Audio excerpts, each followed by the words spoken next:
In this video, we will show you how to finish a hardcover book using the Fastbind Booxter Duo. First, raise the back support on the unit. Now assemble your book filler and place a Fastbind adhesive end sheet on the front and back.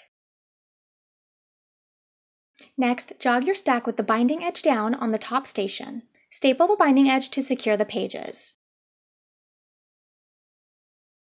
Flip the book and staple the back. The more staples you add, the stronger the finished bind.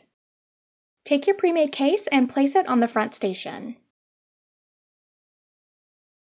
Put your book block into the case against the front cover. Peel the end sheet liner back about halfway and crease the liner. Now take the back cover of your case and close it over your book block. Press securely over the portion touching the exposed adhesive. Remove the book and flip it 360 degrees so the front cover is now on the right.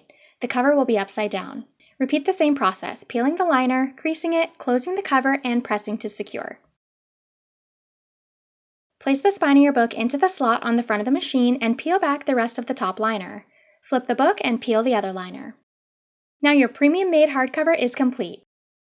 For more information on the Booxter Duo and other equipment, visit Binding101.com, an authorized dealer of Fastbind equipment and supplies.